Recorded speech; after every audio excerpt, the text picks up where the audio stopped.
जैसे कि आपको पता होगा, मैं कहानी को भेजता रहता था।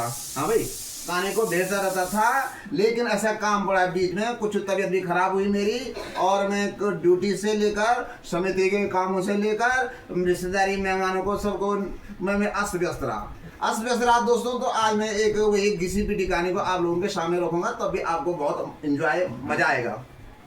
होता है क्या दोस्तों, कहानी में मुख्य पात्र होते हैं पति पत्नी।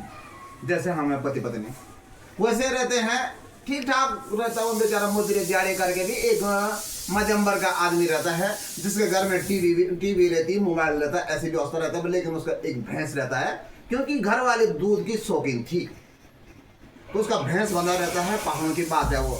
अब भैंस बंधा रहता है ना, भैंस नहीं थी, गाय थी। भैंस की जगह गाय थी, सॉरी मैं कंफ्यूजन हो गया था, उसकी गाय थी। अब गाय में वो खाली गाय को पालती थी और काम कुछ नहीं था। बाजू का मोबाइल पर वो पिक्चर देखती थी, कभी शाहरुख खान की, कभी सलमान खान की, ऐसे पिक्चर देखती रहती थी।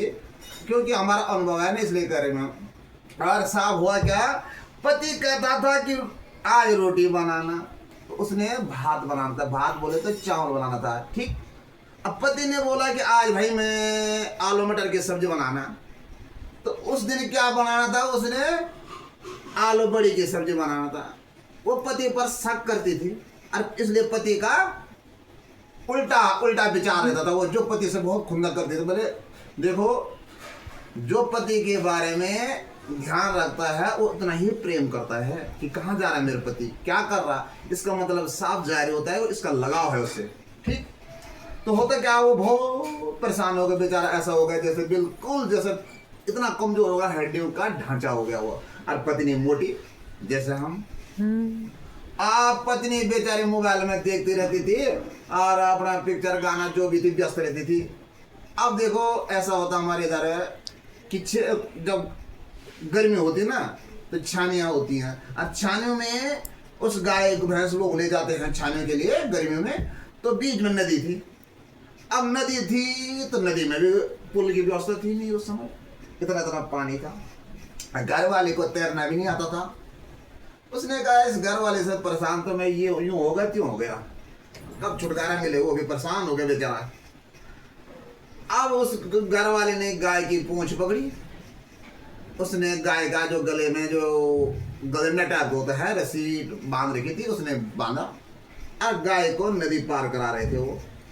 अब नदी पार करा रहे थे दोस्तों, हुआ क्या, उसने मन में था कि कब, उसने बोला भाई जैसे नदी के बीच में आई, उसने अपने घर वाले को गाय का पूंछ मत छोड़ना।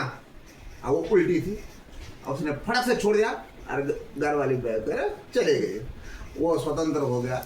जब ऐसा नहीं करना चाहे तब, लेकिन कहानी में यही है। तो वो गाय और घर वाले बह गए, वो भी बेफिक्र से चिंता से मुक्त हो गया। तो मेरे कहानी का मतलब है कि उल्टा नहीं सोचना चाहिए। अब पति पत्नी एक सिक्के के दो पहलू हैं, सुख दुख के साथी हैं। सबसे बेहतरीन दोस्त घरवाली होती है। पति पत्नी का रिश्ता विश्वास पर टिका रहता है। अब पति ड्यूटी से आ रहा है और पत्नी का मुंह इतना बड़ा कर रखा है, वो बात पसंद ही नहीं करे। ऐसा नहीं होना चाहिए। पत्नी द्वारा अच्छा घर बनता है और घर भी बर्बाद होता है। तो मेरे कहने की ये आस रहता है कि हमें मिलजुल कर रहना चाहिए। बहुत बहुत धन्यवाद बोलो, धन्यवाद बोलो, धन्यवाद। मैं नहीं सुन रहा।